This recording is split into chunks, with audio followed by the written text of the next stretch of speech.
Hoje eu tive uma grata surpresa, né? Eu tenho uma grande amiga lá de Mauá, a Juliana, e a Juliana tem uma filha chamada Giovana, inclusive sua xará, de 11 anos.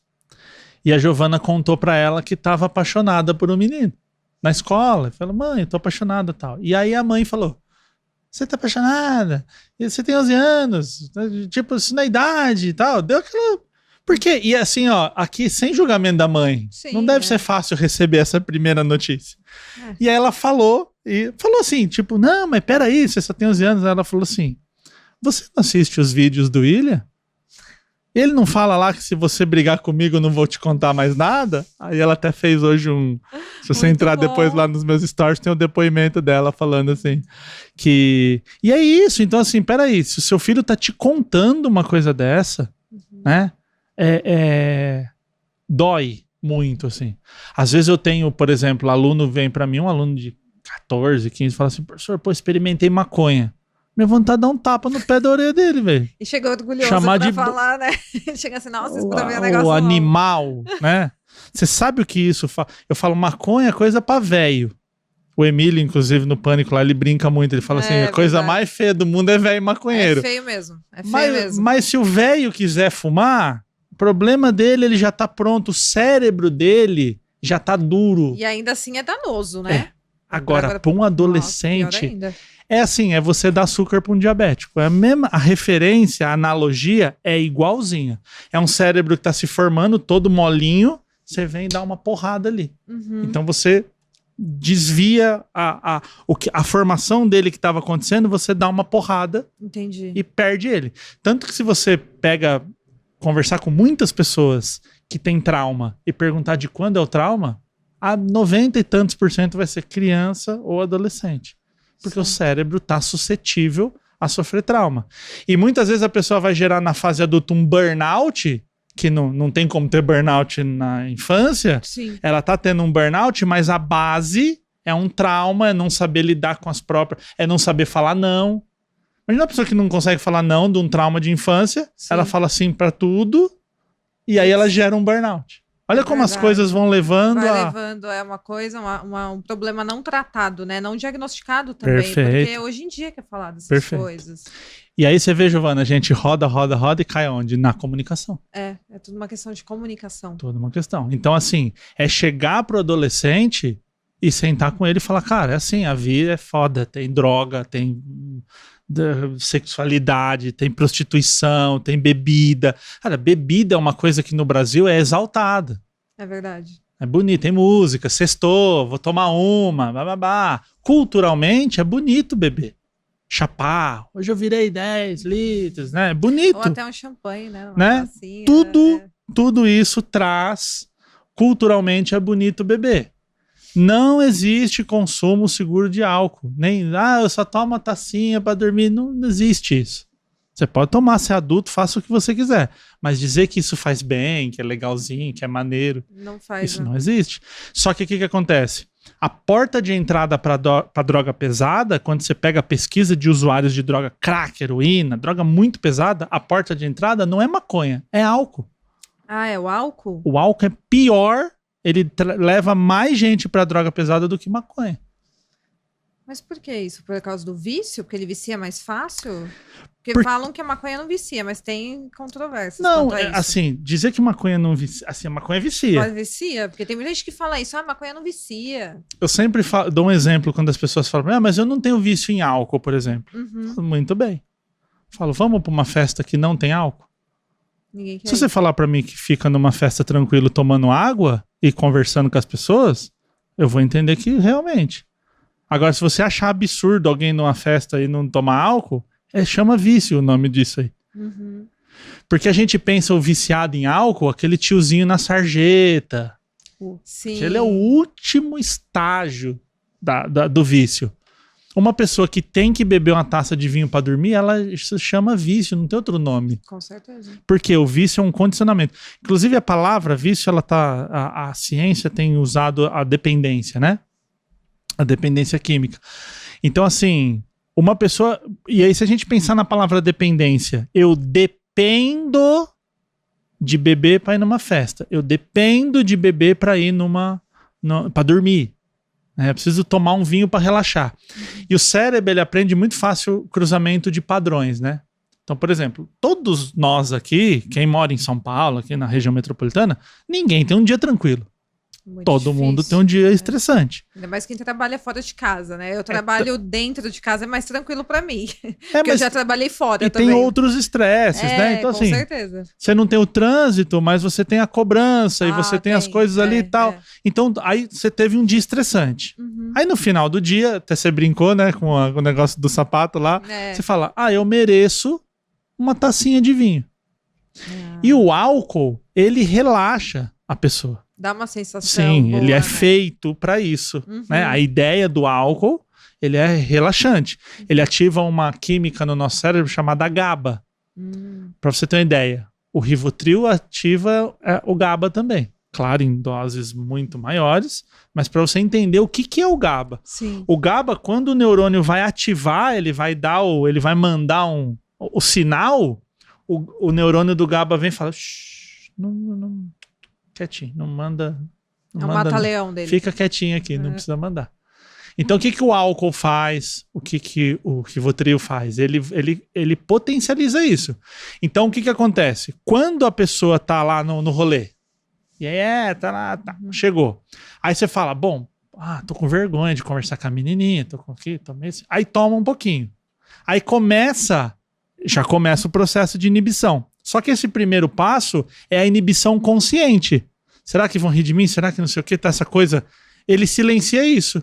São os primeiros neurônios que ele aquieta. Aí a pessoa fica soltinha. Aí já dá coragem de chegar na menina, já dá coragem de fazer não sei o que, de dançar. Sim. E aí fala, nossa, tá gostoso. O que eu vou fazer? Beber mais? Vou beber mais. Eu vou beber mais. E se você pensar, o álcool, ele é um tipo de substância que o final dele é o desligamento. Que é o tal do coma alcoólico. Coma é igual uma pessoa estar no hospital em coma. É igualzinho, é o mesmo processo. Caraca. Porque ele vai desligando, até que chega uma hora que ele desliga o sistema todo, ele te desliga. Baixa o disjuntor, acabou. Só que o que acontece?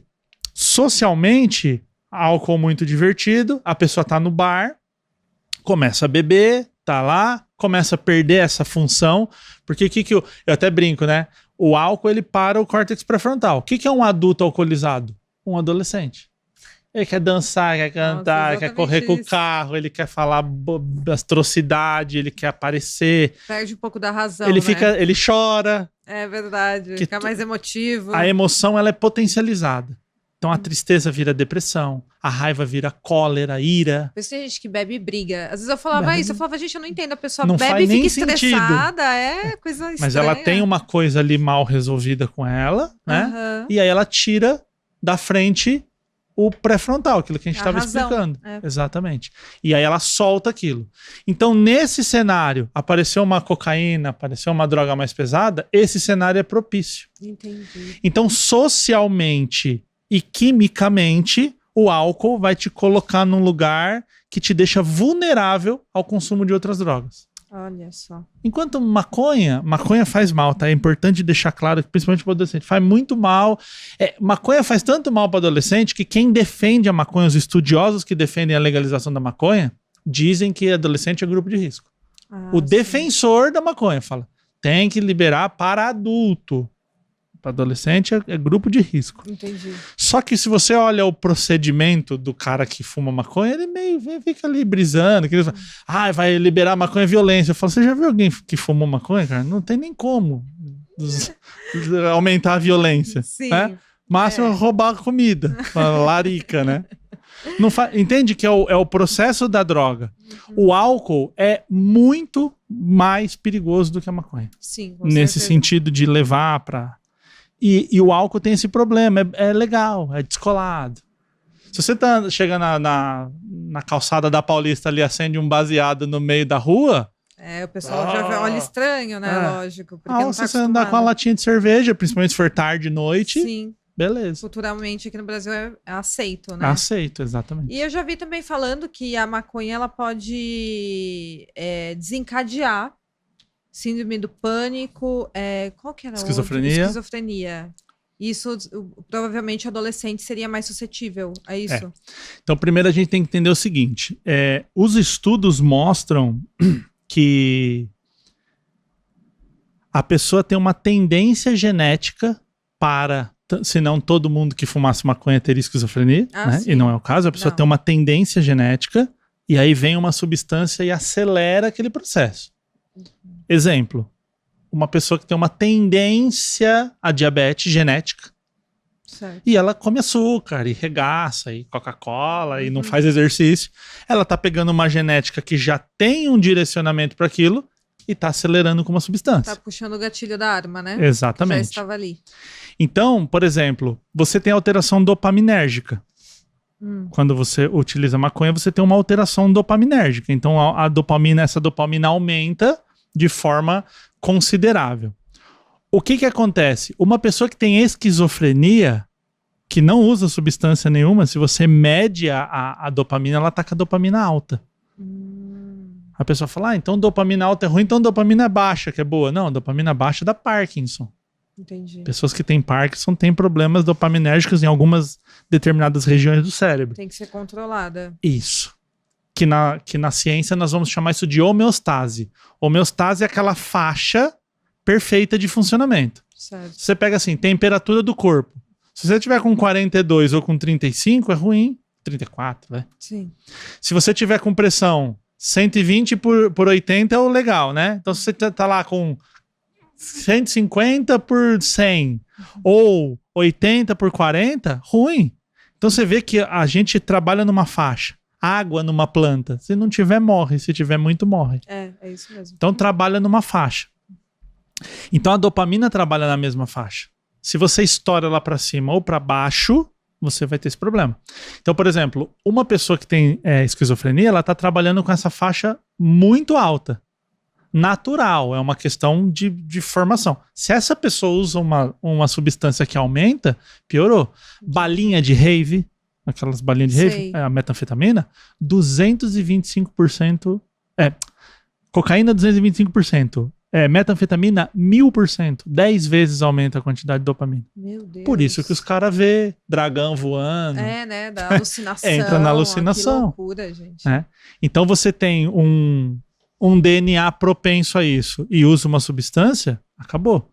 Só que qual que é o problema do adolescente? Além de tudo isso. Então, se ele já tiver uma propensão genética e ainda é um cérebro que não está formado. Piorou, então. Pior ainda. Entendi. Então, assim, você mexe.